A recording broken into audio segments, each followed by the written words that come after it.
مسلم ہائے مسلم ہائے مسلم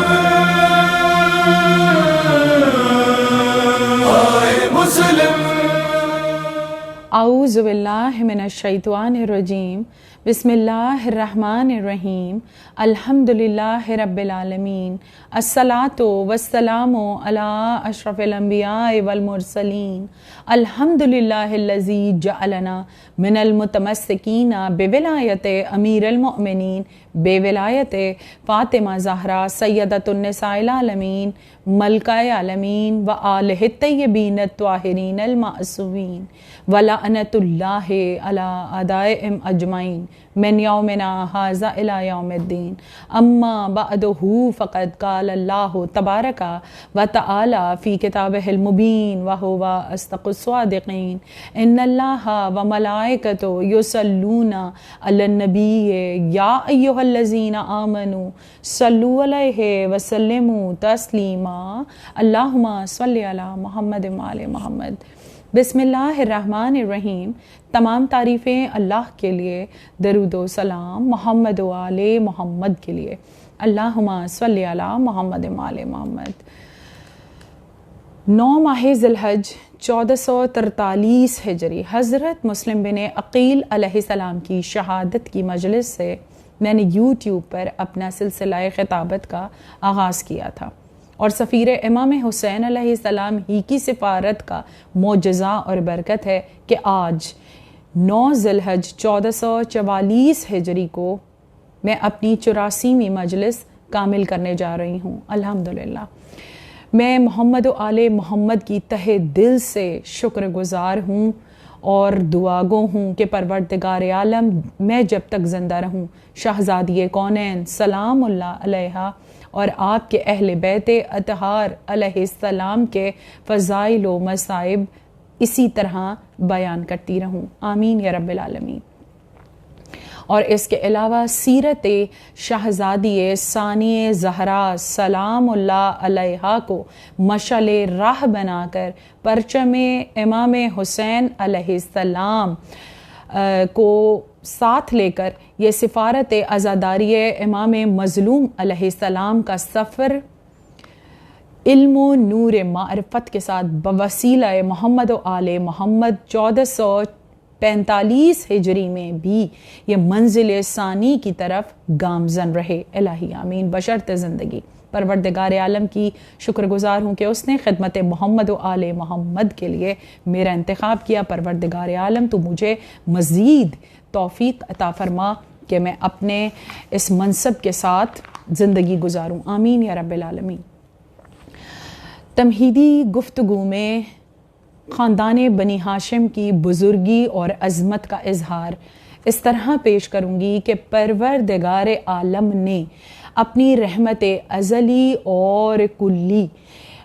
کو سرزمین مکہ پر جناب عبداللہ بن حضرت عبد المطلب کے گھر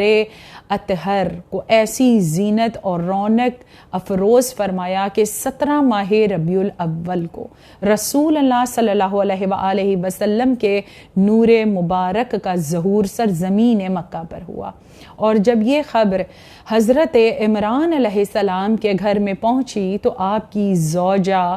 جناب فاطمہ بنت اسد مبارکباد کے لیے جناب عبداللہ علیہ السلام کے گھر پہ تشریف لے گئیں، اور جب آپ نے جناب آمنہ بنت وہب کی آغوش میں نور رسالت صلی اللہ علیہ وآلہ وسلم کو دیکھا تو آپ کی آنکھوں کے سامنے سے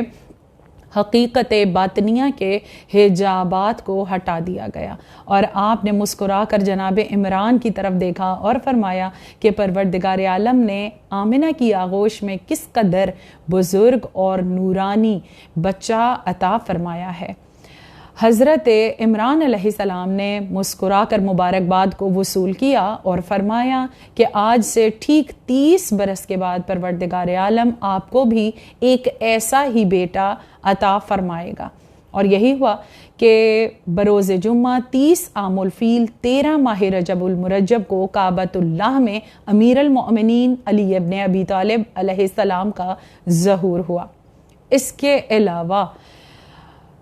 عام الفیل ہی کا سال تھا کہ رسول اللہ صلی اللہ علیہ وآلہ وسلم ہی کی آمد کے ساتھ جناب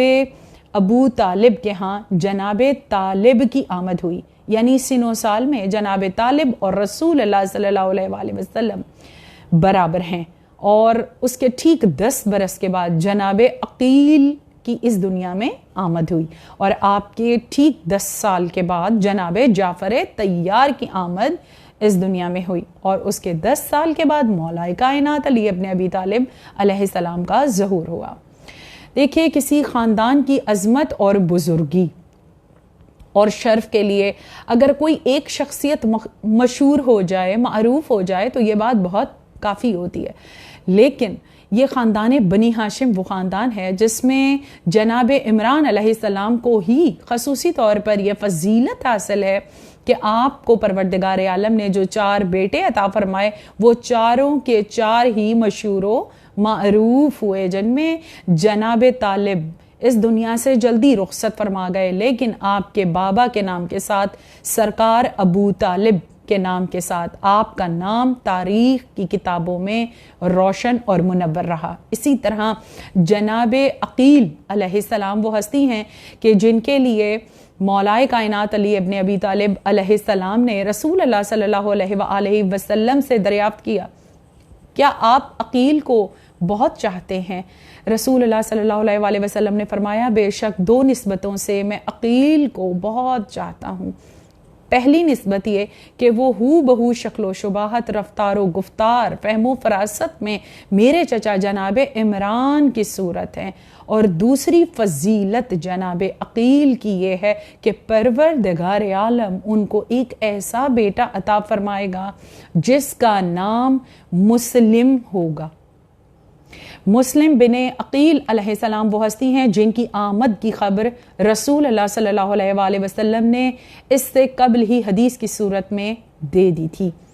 زبان رسالت سے جو نام لیا جائے گا وہ اس میں بامسمہ ہوگا، اس میں مسمہ ہوگا، یعنی وہ معنی کے اعتبار سے حقیقتوں کو لیے ہوگا۔ اگر کہہ دیا مسلم تو ازل سے لے کر ابد تک مسلم ہی ہیں۔ رسول اللہ صلی اللہ علیہ وآلہ وسلم کی ذات اقدس مسلم اول ہے بے شک، لیکن جناب مسلم بن عقیل علیہ السلام وہ ہستی ہیں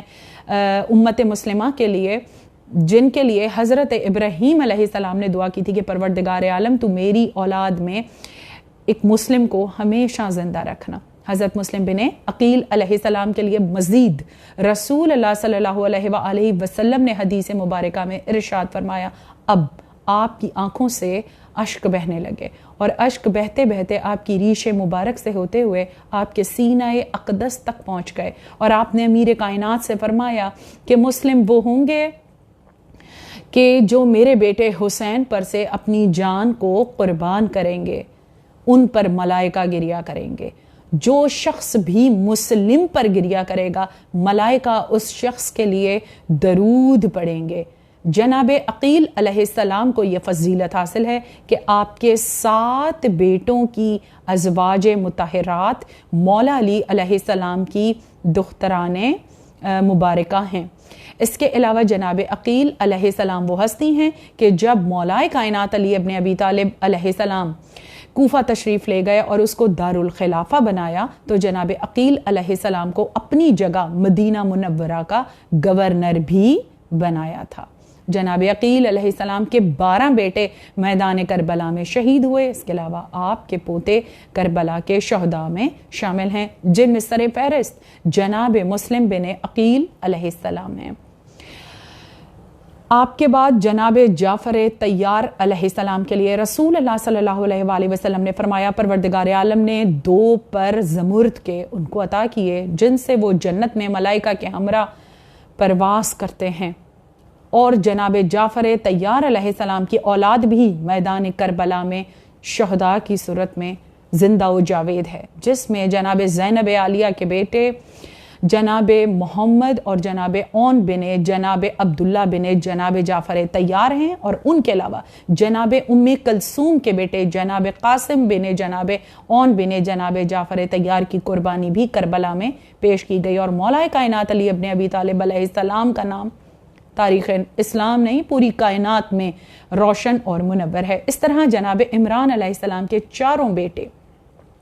جو ہیں وہ تاریخ میں روشن اور زندہ و جاوید ہیں۔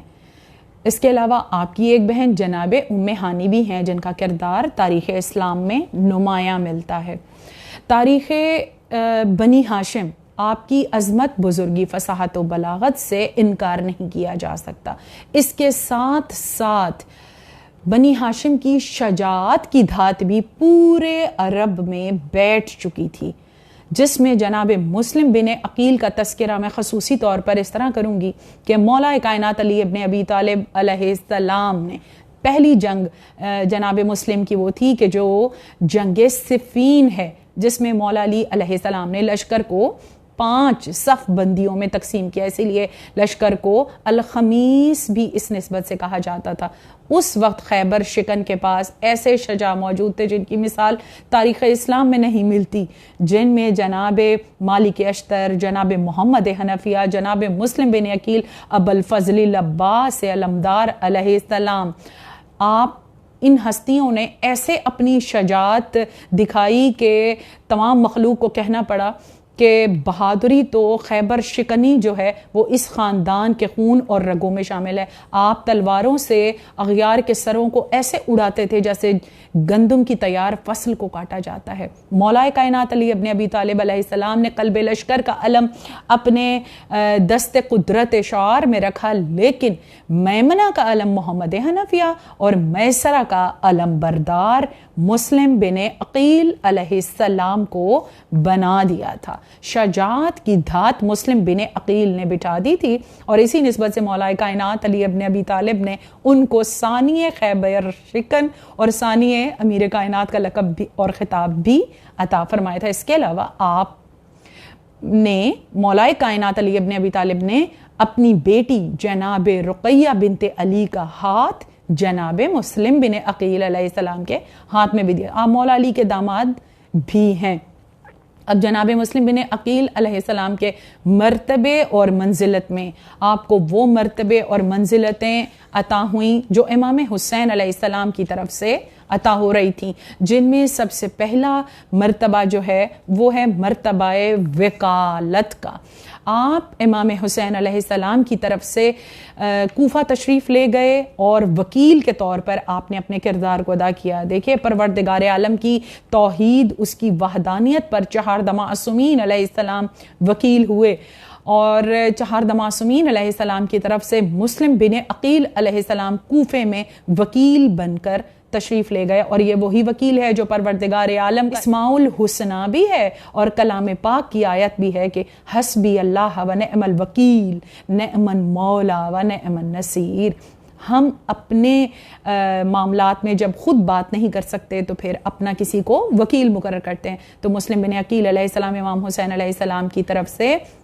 منصب وکالت کو بھی ادا کر رہے تھے۔ اس کے علاوہ مقامات عالیہ میں سے جو دوسرا منصب ہے اور عظیم منصب ہے وہ ہے مقام وثاقت۔ مسلم بن عقیل علیہ السلام کو امام حسین علیہ السلام نے صاحب میثاق بنایا تھا، اور تیسرا منصب جو ہے وہ ہے مقام نیابت۔ اس کے بہت تفصیلی معنی ہیں جن پر پوری مجلس پڑھی جا سکتی ہے۔ مختصراً میں آپ کے سامنے پیش کریں، امام حسین علیہ السلام کے ہاتھ پر بیعت۔ امام حسین علیہ السلام کا ہاتھ وہ ہاتھ ہے جو حسن مجتبیٰ کا ہاتھ ہے، جو علی مرتضیٰ کا ہاتھ ہے، جو رسول اللہ صلی اللہ علیہ وآلہ وسلم اور فاطمہ زہرا سلام اللہ علیہ کا ہاتھ ہے۔ آپ کا ہاتھ جو ہے وہ 1,24,000 انبیاء کا ہاتھ ہے، اور آپ کا ہاتھ وہ ہاتھ ہے جو بسم اللہ الرحمن الرحیم سورہ بقرہ میں ارشاد ہوا کہ ید اللہ فوق ایدہم، یہ تو اللہ کا ہاتھ ہے جو بلند ہے، یہ کسی کی بیعت نہیں کرتا بلکہ اس ہاتھ کی بیعت مقصود تھی پروردگار عالم کو۔ آپ نے مسلم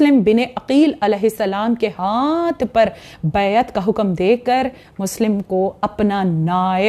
نیابت دے کر بھیجا۔ یہ نیابت ہمیں ناد علی میں بھی ملتی ہے، جس میں ہم پڑھتے ہیں کہ ناد علی مظہر العجائب تجد اون لکا فی النوائب۔ یہ نیابت نوائب سے ہے، جس میں کل اختیارات دے کر بھیجا جاتا ہے، اور ان اختیارات کے بدلے میں اگر کوئی مصیبت بھی ہوتی ہے تو نائب اس مصیبت کو اپنے سر لے لیتا ہے. اور یہی کہہ کر امام حسین علیہ السلام نے جناب مسلم بن عقیل علیہ السلام کو رخصت کیا تھا کہ آپ جس سفر پر جا رہے ہیں آپ آگے آگے ہیں اور ہم آپ کے پیچھے پیچھے ہیں. اس کے علاوہ جو سب سے عظیم منصب ہے وہ ہے مقام سفارت. اور اس منصب پاک منصب کے لیے اس میں بہت ساری چیزیں ہیں جو جمع ہو جاتی ہیں، جس کے لیے مولا کائنات علی ابن ابی طالب علیہ السلام نے ارشاد فرمایا منصب سفارت کے لیے نہج البلاغہ میں ارشاد فرمایا ہر کسی کو اپنا سفیر نہ بناؤ بلکہ سفیر سفارت کے معاملے میں نہایت احتیاط کیا کرو، کیونکہ سفیر تمہاری عقل کا ترجمان ہوتا ہے.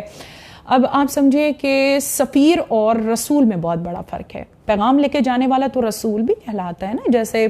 جناب جبرائیل علیہ السلام جناب مریم کے پاس رسول بن کر آئے، پروردگار عالم کا پیغام بتایا، تو یہ تو باطل کی طرف سے بھی تو پیغام لے کے جانے والا جو ہے وہ رسول کہلا سکتا ہے. لیکن سفیر کا منصب وہ منصب ہے جس کے لیے مولا علی علیہ السلام نے فرمایا کہ پروردگار عالم نے 1,24,000 انبیاء بنائے، جن میں سے 313 رسول بنائے، اور ہم 14 معصومین علیہ السلام کو پروردگار عالم نے اپنا سفیر بنا کر بھیجا. جو چیز اہم ہوگی وہ ہمیشہ کم ہوگی، اور منصب سفارت جو ہے یہ ایک عظیم منصب ہے جس کو امام حسین علیہ السلام نے حضرت مسلم بن عقیل علیہ السلام باب الحوائج کے سپرد کیا تھا. اور آج مزید ان منصب کے علاوہ میں تھوڑی سی تاریخ کوفہ آپ کے سامنے پیش کروں گی کہ سفیر امام حسین علیہ السلام جس سرزمین پر تشریف لے گئے اس سرزمین کی کتنی عزت، اہمیت اور برکت ہے پروردگار عالم کی نظر میں بھی، اور انبیاء اور ائمہ علیہ السلام کی نظر میں بھی. اور کوفے کے رہنے والے لوگ کیسے تھے؟ عرب میں یہ بات مشہور تھی کہ کوفے کے والوں کے پاس وفا نہیں ہے. یہ بات بس مشہور کر دی گئی تھی، لیکن جو بات مشہور ہوتی ہے ہمیشہ وہ حق نہیں ہوتی. جو بات مشہور کر دی جاتی ہے، کوفے والے در حقیقت مولا علی علیہ السلام کے چاہنے والے تھے.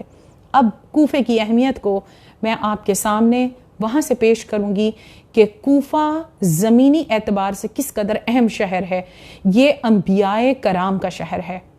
کوفہ حضرت نوح علیہ السلام کا شہر ہے. طوفان نوح کا آغاز بھی کوفے کی سرزمین سے ہوا تھا، اور مسجد کوفہ میں وہ تنور، وہ مقام موجود ہے جہاں سے اس عذاب کی ابتدا، یعنی پانی ابلا تھا وہاں سے. مسجد کوفہ میں وہ مقام موجود ہے. اس کے علاوہ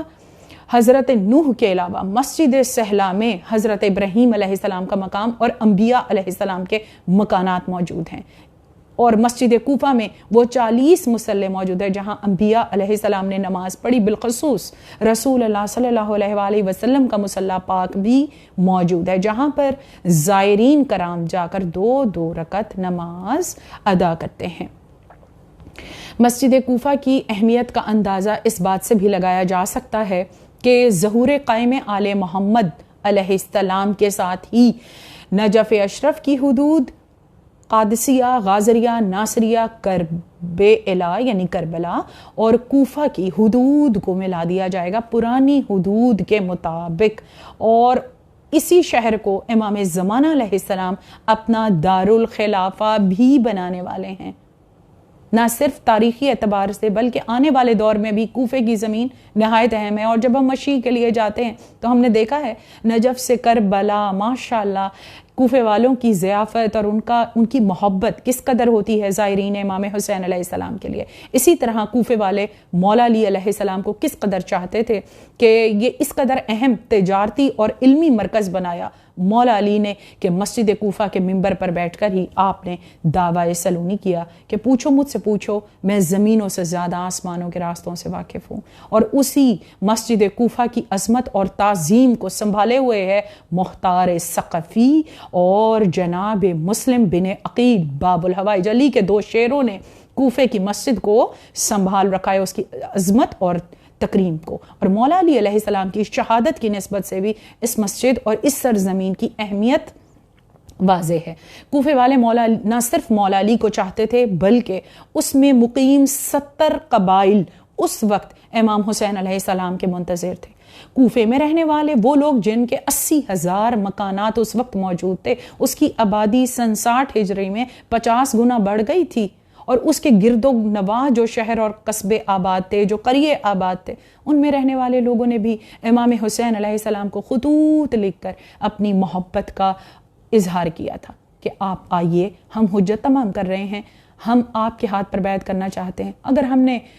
مجبوراً اس فاسق و فاجر کے ہاتھ پر بیعت کر لی تو ہم بروز محشر رسول اللہ صلی اللہ علیہ وآلہ وسلم کو کیا منہ دکھائیں گے، اور آپ اس بات کے ذمہ دار ہوں گے. اس کے علاوہ یہ کوفے والے وہ مظلوم لوگ ہیں، ان میں سے کچھ لوگ تو وہ ہیں جو ابھی مزید میں آپ کو تفصیل بتاتی ہوں. کوفے کی سرزمین کی اہمیت بہت ہے. مختلف انداز میں انہوں نے امام حسین علیہ السلام سے حجت تمام کی، اور 30,000 خطوط مکے میں امام حسین علیہ السلام کے پاس جمع ہو چکے تھے، جن میں کوفے والوں نے اپنی عقیدت کا اظہار کیا تھا. یہ تھوڑی سی مختصراً میں نے کوفے کی اہمیت آپ کے سامنے پیش کی. یہ اہمیت کیا کم ہے کہ امام حسین علیہ السلام کے قریبی اصحاب، جن میں آپ نے میدان کربلا میں جن کو پکارا سب سے پہلے، وہ مسلم بن عقیل اور ہانی بن عروہ ہیں. ہانی بن عروہ وہ ہستی ہیں جو کوفے میں مقیم ہیں. عابس، شبیب، حبیب ابن مظاہر، مسلم بن اوسجہ، مختار ثقفی، اس کے علاوہ کتنے اصحاب ہیں جو کوفے میں مقیم تھے اور امام حسین علیہ السلام کے منتظر تھے. اور کتنے نائبین آپ نے اپنے مسلم بن عقیل علیہ السلام کے ساتھ مقرر بھی فرمائے تھے، کیونکہ بیعت کرنے والوں کی تعداد بہت زیادہ تھی. بہرحال اس کے علاوہ مزید امام حسین علیہ السلام 28 ماہ رجب المرجب 60 ہجری کو مدینے سے روانہ ہوئے، اور یہ کاروان 3 شعبان کو مکہ مکرمہ پہنچا. جناب ابو طالب کے پرانے کچے مکانوں میں مستورات آل محمد کا قیام تھا، اور امام حسین علیہ السلام کے لیے ایک خیمہ نصب کیا گیا جس میں ایک قالین بچھایا گیا، اس پہ کچھ تکیے تھے، اور ہر آن جوانان بنی ہاشم آپ کو اپنے جلو میں گھیرے رہتے تھے. ایسے امام حسین علیہ السلام مثل آفتاب چمکتے تھے، اور مثل ماہتاب آپ کا چہرہ چمکتا تھا، اور جوانان بنی ہاشم ستاروں کی طرح، کہکشاؤں کی طرح آپ کو اپنے جلو میں لیے رہتے تھے. اور سفیر اور ملنے والے گرد و نواح سے لوگ امام وقت، امام کائنات سے ملنے کے لیے آتے رہتے تھے. وہاں پر کوفے والوں کے بہت سے خطوط بھی آپ کے پاس جمع ہو گئے تھے. یہ 10ویں ماہ رمضان المبارک تھی جب آخری خطوط لے کر آپ کے وفد کوفے سے مکہ تشریف لائے. اس وقت 10ویں ماہ رمضان کو آپ نے اپنی بہن بی بی شریکت الحسین شہزادی ثانیہ زہرا سلام اللہ علیہا کو اپنے خیمے میں طلب فرمایا اور مشورہ کیا. امام علی مقام نے فرمایا، ہمارا تکمیل مقصد مظلومیت پر ہے، مگر محمد حنفیہ، مسلم بن عقیل، ابوالفضل العباس اور میرے غیور بیٹے علی زین العابدین علیہ السلام کی موجودگی میں مجھ پر غربت یا مظلومیت کے ساتھ میری شہادت بہت مشکل ہے، ناممکن ہے. آپ مجھے مشورہ دیجئے اس معاملے میں کیا کیا جائے. اب بی بی ثانیہ زہرا سلام اللہ علیہا بنت علی نے فرمایا کہ امام حسین علیہ السلام سے وقت کے محمد سے زہرا فرما رہی ہیں کہ آپ ان چاروں کو تقسیم کر دیجئے. محمد حنفیہ کو مدینہ رہنے دیجئے، مسلم کو کوفہ روانہ کیجئے، سید سجاد کو آپ سنبھالیے،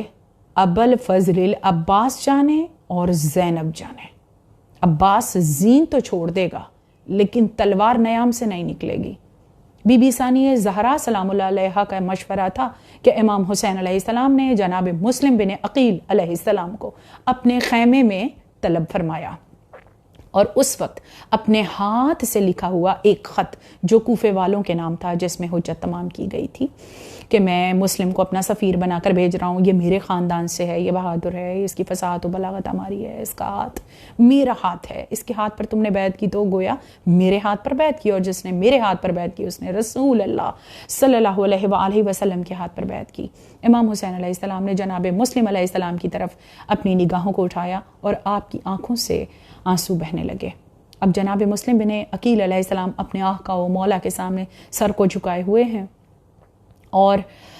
مصحف رقیہ شبیر کی تلاوت فرما رہے ہیں۔ دونوں خاموشی سے بیٹھے رہے۔ اس کے بعد امام حسین علیہ السلام نے جناب مسلم علیہ السلام سے فرمایا کہ تیاری کرو، سامان سفر تیار کرو، سفر سخت ہے، صحرا ہے،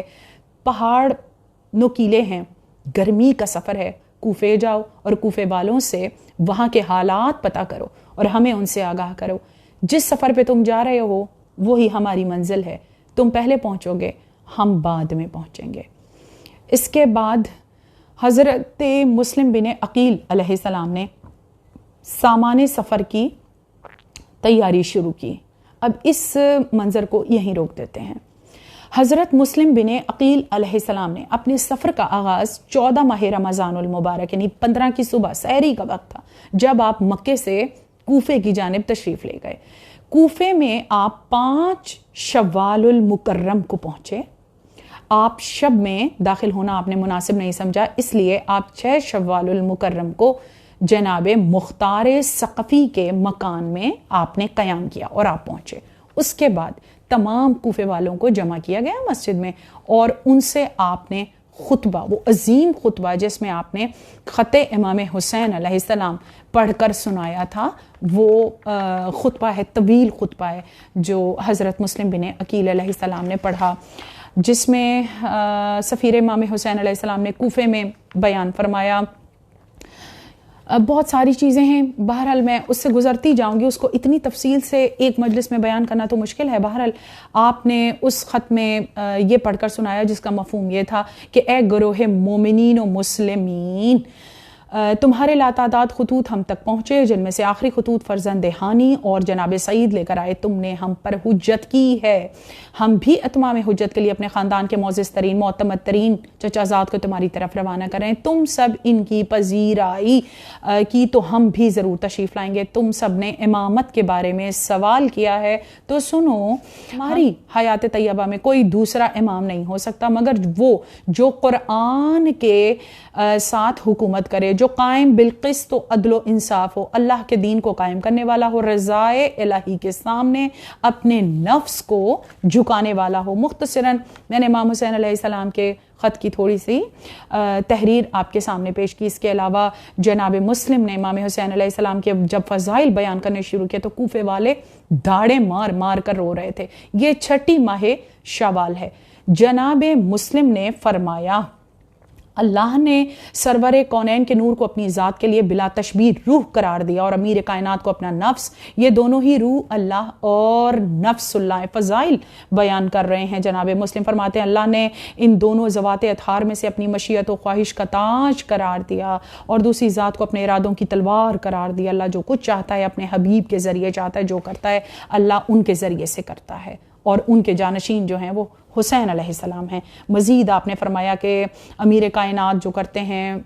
وہ اللہ کے حکم سے کرتے ہیں، اللہ ان کے ذریعے سے اپنے کام کرواتا ہے، اللہ کی طرف سے کرتے ہیں وہ تمام وہ۔ اس کے علاوہ آپ نے فرمایا کہ اللہ نے رسول اللہ صلی اللہ علیہ وآلہ وسلم اور امیر کائنات علیہ السلام کو تمام عالم موجودات میں اپنا قائم مقام بنایا ہے۔ مزید آپ نے فرمایا کہ پروردگار عالم نے سب کچھ کلام پاک کتاب مکنون میں مخفی رکھا ہے اور رسول اللہ صلی اللہ علیہ وآلہ وسلم کتاب کی حقیقت ہیں، اور امام حسین علیہ السلام کلام پاک کی جیتی جاگتی تفسیر اور تصویر بھی ہیں۔ آپ نے فرمایا تم میرے آقا امام حسین علیہ السلام کی قدموں کی دھول کے پیچھے پیچھے چلتے آؤ، جنت تمہارے قدم خود چوم لے گی۔ حضرت مسلم بن عقیل علیہ السلام نے وہ عظیم الشان خطبہ دیا کہ 40 دن کوفے میں مسلم کے عروج کے دن تھے، لیکن اس کے بعد 19 ماہ ذیقعد کو ابن زیاد ملعون کی کوفے میں آمد کے ساتھ ہی 9 ذی الحج تک ہر دن مصیبت بنا. پہلے ہی دن 25,000 لوگوں نے جناب مسلم بن عقیل علیہ السلام کے ہاتھوں پر بیعت کر لی تھی اور دوسرے دن 30,000 لوگوں نے. کوفے والے اس قدر خوش تھے کہ امام حسین علیہ السلام تشریف لا رہے ہیں، لیکن ابن زیاد ملعون نے آتے ہی کوفے والوں پر وہ ظلم اٹھائے کہ آدھے سے زیادہ لوگوں کو تو قید و بند میں قید کر دیا اور باقی جو تھے وہ مرتد ہو گئے، وہ ڈر گئے. اور کچھ کوفے والے وہ لوگ ہیں جو معراج شہادت کا جام نوش کر گئے. اب جناب مسلم علیہ السلام پر وہ مصیبتیں پڑیں کہ جب ابن زیاد ملعون آیا تھا، اب اسی منظر پر آئیے. جب جناب مسلم بن عقیل علیہ السلام مکے سے روانہ ہو رہے تھے، جب امام علی مقام امام کائنات امام حسین علیہ السلام کے خیمے میں تشریف لائے، اس وقت آپ کے 2 بیٹے جناب محمد اور جناب ابراہیم آپ کے زانوں کے ساتھ آپ کی ابا کے دامن کو پکڑے ہوئے تھے. جیسے ہی بچوں کو معلوم ہوا کہ بابا کوفہ تشریف لے جا رہے ہیں، دونوں بچوں نے اپنے بابا کے رخساروں سے اپنے رخساروں کو ملایا اور بوسے لینے لگے اور کہا، بابا آپ جا رہے ہیں، آپ جائیں گے تو ہم بھی جائیں گے، ہم آپ کے ہمراہ جائیں گے. جناب مسلم نے اپنی نگاہیں نگاہ امامت کی طرف کی. امام حسین علیہ السلام کی آنکھوں میں اشک بھرے تھے. آپ نے اپنے سر کو سجدے میں جھکا لیا.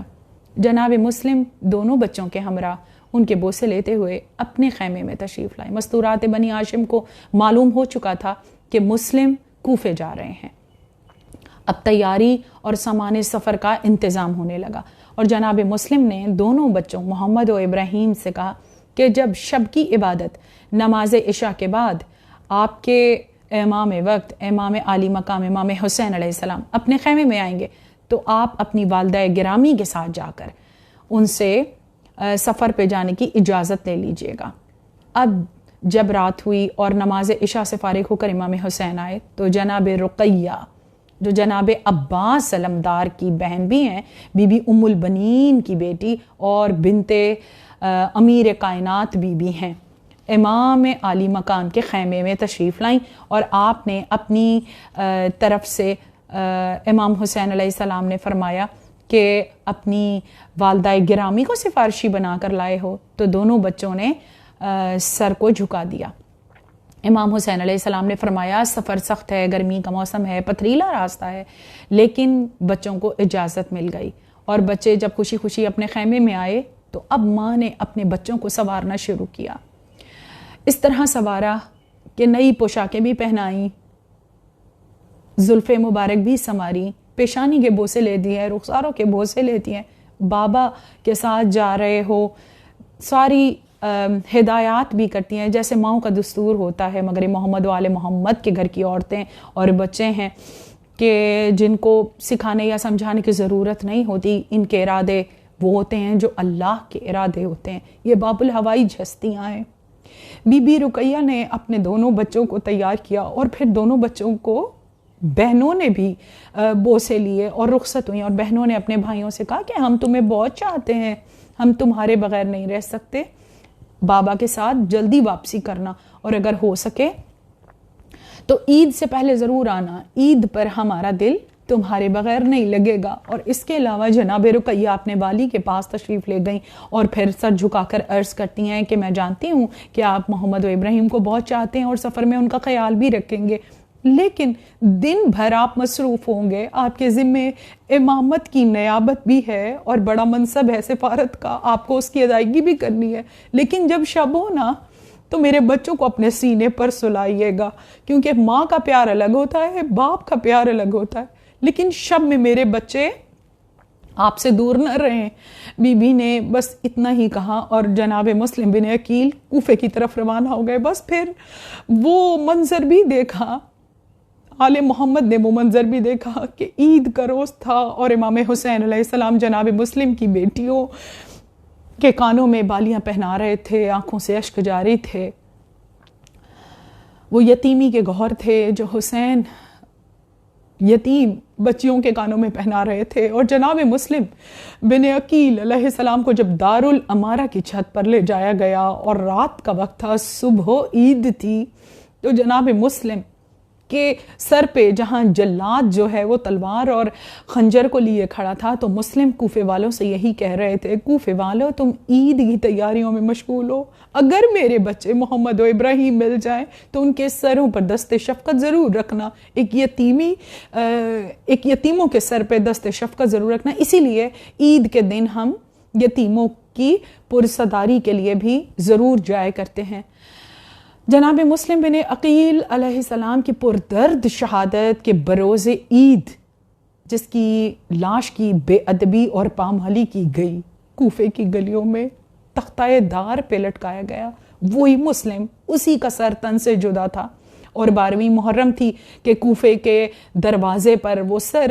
مبارک آویزاں تھا, اور جب نیزے پر امام حسین علیہ السلام کا سر کوفے میں داخل ہوا اور اہل حرم بے مقنع و چادر قیدیوں کی صورت میں کوفے میں داخل ہوئے, تو سر مسلم بن عقیل علیہ السلام باب الحوائج یہ کہہ رہا تھا, السلام علیکہ یا ابا عبداللہ الحسین. اور یہ وہی حسین ہے جو میدان کربلا میں جب سب سے پہلے صدائے حلمن لگائی تو مسلم اور ہانی بن عروہ کو پکارا. اس کے بعد جناب رقیہ جو قیدیوں میں تھی, ایک سوال انہوں نے بھی کیا اور فرمایا, ہے میرے والی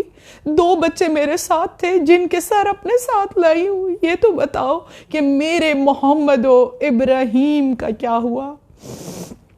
الا لعنت اللہ علی القوم الظالمین. بار الہ اس عبادت کو اپنی بارگاہ میں درجہ قبولیت عطا فرما, آمین یا رب العالمین. اللہم صلی علی محمد و آل محمد واجل فرجہم اجمعین. السلام علیکم یا اولیاء اللہ, السلام علیکم یا اصفیاء اللہ, السلام علیکم یا انصار دین اللہ, السلام علیکم یا انصار رسول اللہ, السلام علیکم یا انصار امیر المؤمنین ولی اللہ, السلام علیکم یا انصار فاطمۃ الزہرا سیدۃ النساء العالمین, السلام علیکم یا انصار ابی محمد الحسن ابن علی نزکی الناصح, السلام علیکم یا انصار ابی عبداللہ الحسین, السلام علیکم یا مسلم بن عقیل باب الحوائج علیہ السلام, السلام علیکہ یا ایہا العبد الصالح المطیع للہ وللرسولہ, اشہد انکا قد جاہدت ونصحت وصبرت حتی اتاک الیقین, لعن اللہ الظالمین لکم من الاولین والآخرین. اللہم صلی علی محمد و آل محمد واجل فرجہم واجمعین.